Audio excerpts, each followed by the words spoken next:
Bismillahirrahmanirrahim. Assalamu alaikum, dear students. Hope you all fine. Dear students, I am Mrs. Saira Jamal, lecturer in chemistry. Today, we will continue the exercise of chapter number 9 in my fifth lecture. Question which I am going to discuss is question number 2, short question answer, part number 5. What is the importance of chemical equilibrium constant for a chemical reaction? Importance of equilibrium constant. The first importance is to determine the equilibrium concentration of equilibrium mixture. What is equilibrium mixture? The mixture at equilibrium state which contain all the reactants and products in it. By knowing the value of Kc and the initial concentration of reactants, we can find out the equilibrium mixture concentration. By knowing the value of Kc and the initial concentration of reactants, we can find out the concentration of equilibrium mixture. Second importance is predict the direction of a chemical reaction. To predict that either the reaction favors in the forward direction or it favors in the reverse direction, we can predict it from the Kc value. The third one, predict the extent of a chemical reaction. Extent means amount of products and reactants at equilibrium state. Large Kc value means more product is there. Small Kc value means less product has formed.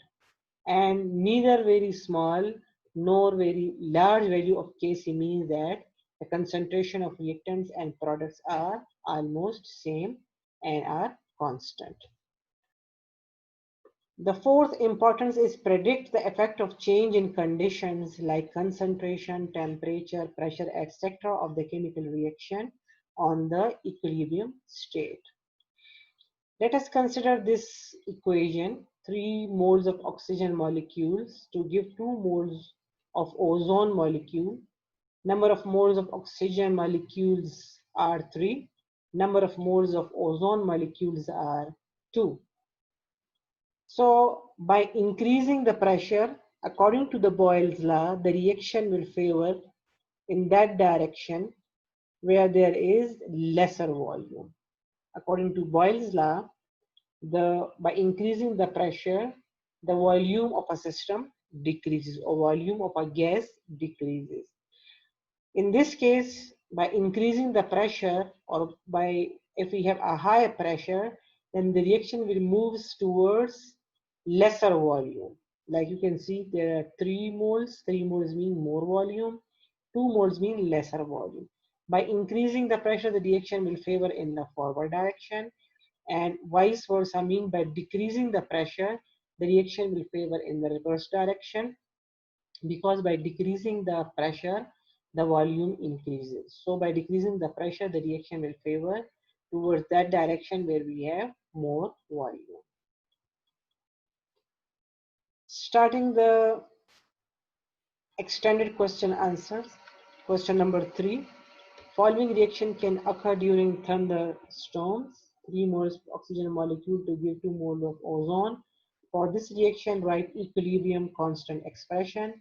So that is very easy. I told you that we have to write the product in numerator with the coefficient as a power, divide by the reactants, molar concentration of the reactant in denominator, and its exponent as a power. B part is determine the unit of equilibrium constant. So for 2 moles of ozone, we write the molar concentration of the ozone, coefficient is 2. Molar concentration of the oxygen molecule, coefficient is 3.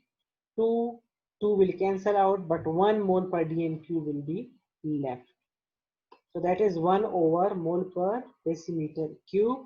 By taking these values up, the negative term will get the positive term will get negative, and the negative term will get positive. So per mole decimeter cube is the unit. C part is right forward and reverse reaction for this reversible reaction.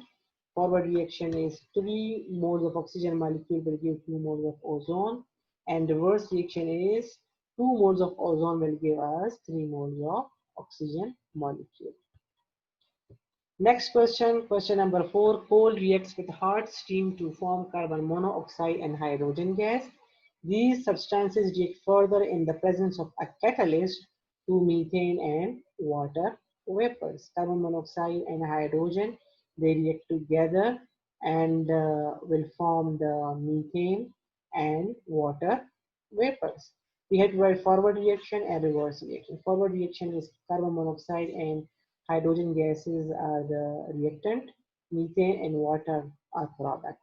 The reverse reaction is the product become reactant and reactant become product.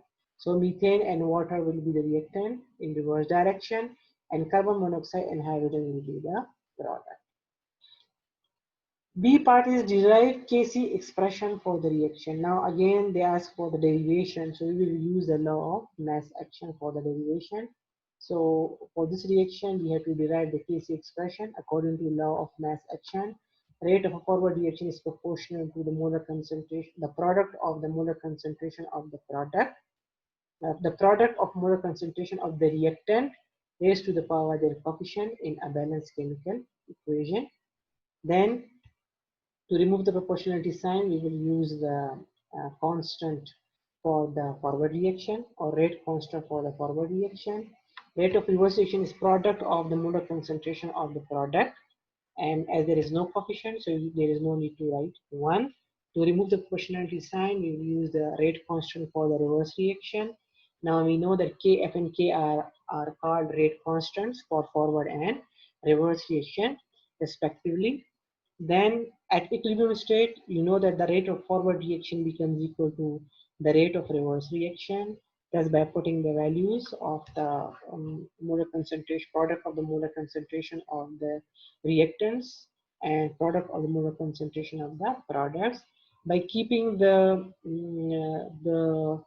constant on one side and variables on other side of the equation, the both equation become Kf over Kr equal to molar concentration, product of the molar concentration of the product, because the product we always write in numerator and the reactants in denominator.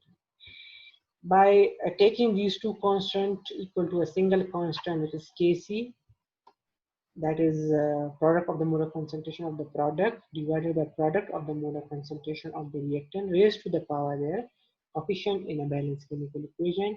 Kf over Kr is called equal to Kc and is known as the equilibrium constant, and above equation is known as equilibrium constant expression for the following reaction. Then C part is determine units for Kc. So unit for Kc, the molar concentration of the two products, and then divided by the molar concentration of the two reactants. Hydrogen have power 3. So in numerator we have molar concentration 1, 1, 2. In denominator we have 3 plus 1, 4 moles per decimeter. So 2 will cancel out and 2 will left behind. So we will have 1 over mole per decimeter cube with a power 2. And by taking these values up, it become, I told you the positive term become negative and the negative term become positive. So mole, and as there is square, so this will be per mole square, and this become Bm6 with positive value. Question number 5, write equilibrium constant expression for each of the following reaction.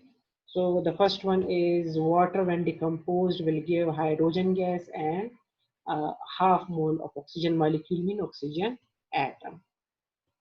Kc expression for this reaction is, we will write the product in numerator, and the coefficient of oxygen is half. We will write that half as a power divided by the molar concentration of the reactant, which is water. For the second reaction, carbon monoxide react with hydrogen gas, 2 moles of hydrogen gas to form methanol. And we have to write the Kc expression. Again, we'll write the product methanol in numerator and the reactants, carbon monoxide and hydrogen gas in denominator. And this 2 is the coefficient of hydrogen. That coefficient we will write as power. The third or C part is carbonyl chloride when decomposed or breaks up, it will give carbon monoxide and chlorine gas. So carbon monoxide and chlorine gas is the product. We will write it in numerator and carbonyl chloride in denominator. The D part is 4 moles of hydrochloric acid after reaction with oxygen or after oxidation will give 2 moles of chlorine gas and 2 moles of water. So chlorine gas and water are the products. We will write the products: chlorine with coefficient 2 as a power and water with coefficient 2 as a power, and reactants, that is hydrochloric acid and oxygen are the reactants. So we will write them in denominator. So coefficient of HCl is 4. We will write 4 as a power. There is no coefficient for oxygen, so no need to write 1 as a coefficient. Then we have question number 6. Determine the units of equilibrium constant for the following reaction. In this case, we have to find out the units. A part is carbonyl chloride when decomposed into carbon monoxide and chlorine gas. Again, first of all, we will write the Kc expression. So we will write the product in numerator and the reactant as a denominator. So mole per decimeter cube for carbonyl chloride, mole per decimeter cube for chlorine gas, and mole per decimeter cube for the reactant. We have two values in numerator and only one value in denominator. So one value will cancel out. One value, that is mole per decimeter cube, will left, that is the unit for this reaction. In second case, hydrogen gas react with iodine gas to form hydrogen iodide. We will write hydrogen iodide as a in numerator and coefficient is 2. That coefficient will be power.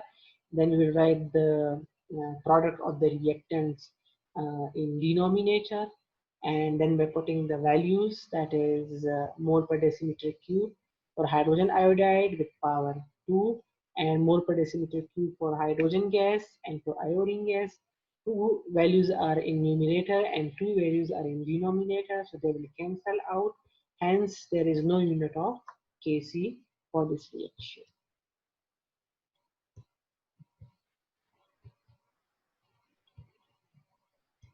You can see this A part, unit is mole per decimeter cube. B part, the number of moles of reactants are equal to number of moles of product. And I told you for those type of reaction where the number of moles of reactants are equal to the number of moles of product, they have no unit. C part is 2 moles of hydrogen when react with oxygen molecule will give 2 moles of water. So we will write the water, which is product, in numerator and the reactant in denominator by putting the values mole per decimeter cube with power 2 for product, mole per decimeter cube with power 2 for hydrogen, and mole per decimeter cube for oxygen. So you can see that in numerator we have 2. These 2 values will cancel out with the 2 values. Only 1 over mole per decimeter cube is left. That mole per decimeter cube, I told you, when we'll go when we will take it up, it becomes the positive value become negative and the negative value become positive. The D part, nitrogen gas when react with oxygen molecule will form 2 moles of nitrogen dioxide. We will write product in numerator with coefficient 2, reactants in denominator. Oxygen has coefficient 2 by putting the values 2, 2. So you can see in numerator we have the values. There are 2 values of mole per decimeter cube, and in denominator we have 2 plus 1, 3 values. So 2 values will cancel out. The same 1 over mole per decimeter cube will left. By taking this mole per decimeter cube up, what will happen? The positive become negative and negative terms become positive. So per mole decimeter cube is the unit. Question number 7 state the ways that equilibrium can be recognized. There are two ways by which equilibrium state can be recognized: physical method, and that is spectroscopy, and the chemical method, that is titration.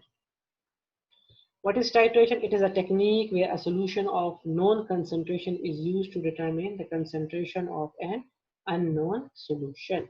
And here the concentration of reactant and product at regular intervals are determined. When constant concentration of reactant and products are observed, the reaction is at equilibrium state. Question number 8, describe macroscopic characteristics of an equilibrium reaction. For forward, because you know that equilibrium state is established only in reversible reaction, and reversible reaction are of two types: forward reaction and reverse reaction. So we will take the example of nitrogen gas. When react with 3 moles of hydrogen gas, will give 2 moles of ammonia. Forward reaction is nitrogen and hydrogen are reactant and ammonia is product. It is written from left to right. Reactants produce product. Rate is fastest in the beginning and gradually slows down. And in this case, the product become reactant. Like the product in reversible reaction is ammonia. So ammonia will be the reactant in reverse direction, and the reactants become products, nitrogen and hydrogen gas. So it is written from right to left. Products produce reactants. Its rate is 0 in the beginning and gradually speeds up. Think tank. So the question is, there is a reaction. This question is, we have to write, first of all, we have to write a reaction. Reaction for when the bromine chloride decompose, or bromide chloride decompose to give bromine gas and chlorine gas, or bromine liquid and chlorine gas. We have to write the Kc expression for this. The first part was that we have to write the reaction. So reaction is 2 moles of bromide chloride when decomposed will give bromine gas and chlorine gas. Second part is we have to write the Kc expression. So again, very easy. The question was bromine chloride decomposes to form chloride and bromine. For this reaction, first we have to write reaction. Reaction is 2 moles of bromide chloride decomposed to give bromine liquid and chlorine gas. And second part is we have to write the Kc expression. So for the Kc expression, we will write the products in numerator. Bromine and chlorine are the products. Product of the molar concentration of the product over product of the molar concentration of the reactant raised to the power their coefficient appear in the balanced chemical equation. So coefficient is 2 for bromine chloride, or for bromide chloride. Third part is we have to find out the units. So units for molar concentration of bromine, mole per decimeter cube, molar concentration of chlorine, mole per decimeter cube, and divided by a mole per decimeter cube, or molar concentration of the bromide chloride with the exponent or with the coefficient 2.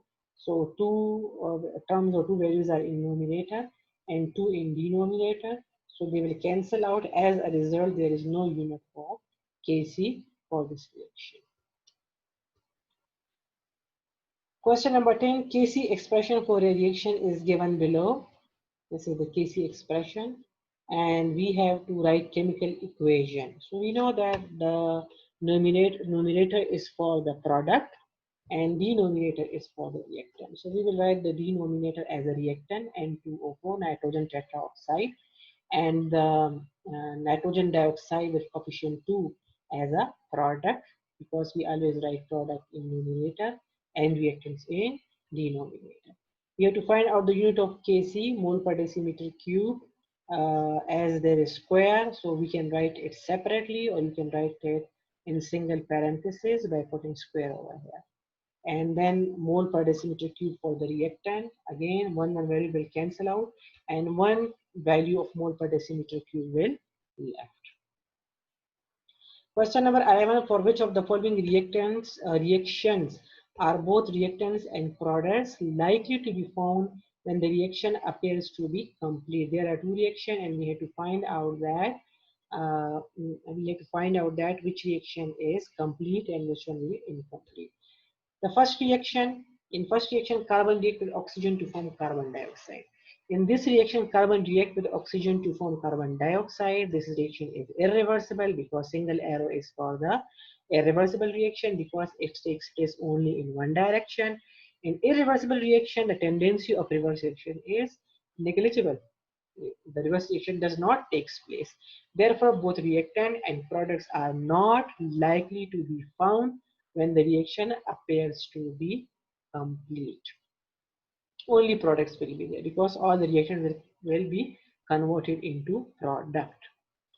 For the second part, which is the 2 moles of hydrogen fluoride, when react with 2 moles of hydrogen fluoride decompose to give hydrogen gas and fluorine gas, there is double arrows. So double arrows shows that the reaction is reversible, and we can write forward reaction for this reaction as well as we can write reverse reaction for this reaction. Therefore, reaction number 2 appears to be complete. Reaction number 2 appears to be complete. A chemical reaction is in equilibrium and there is no tendency for the quantities of reactants and products to change. So the direction in which we write chemical reaction and thus which components are considered reactant and which are product is arbitrary. Thus the two equations are, we can write the two equation, that is the first one and the second one.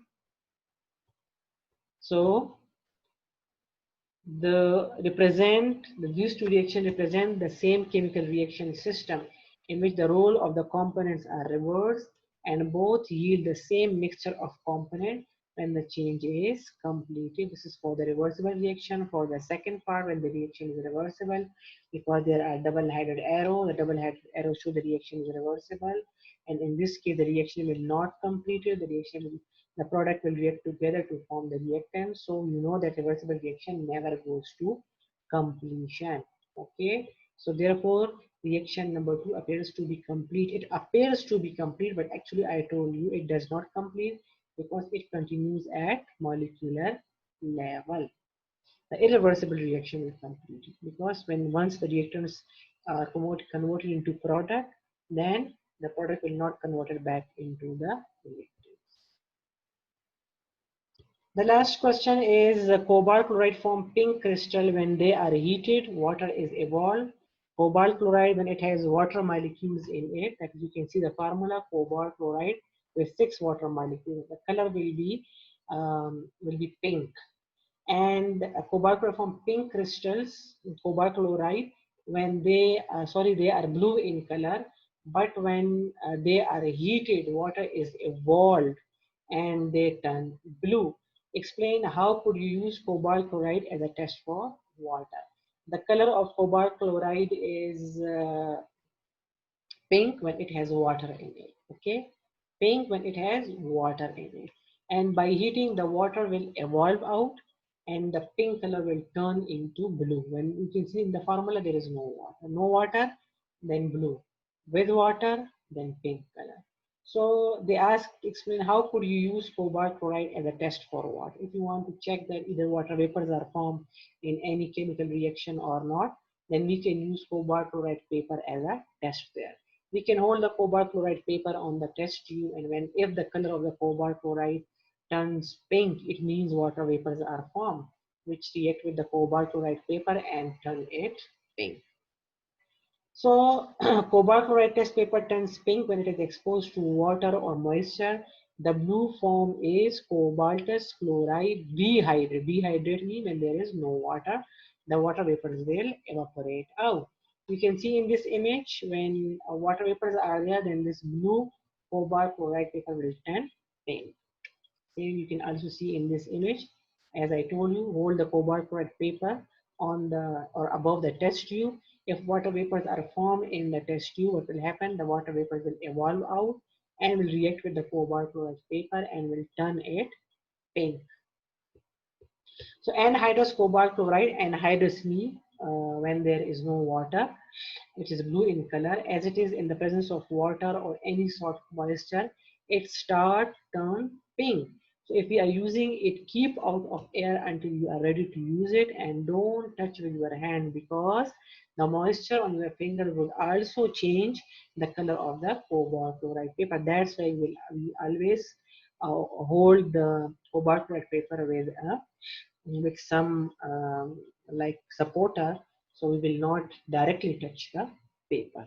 Okay, we can see the force of it.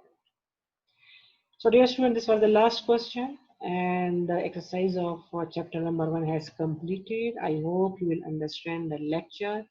Inshallah, in the next lecture we will start the chapter number 10. This is end of chapter number 1 or chapter number 9.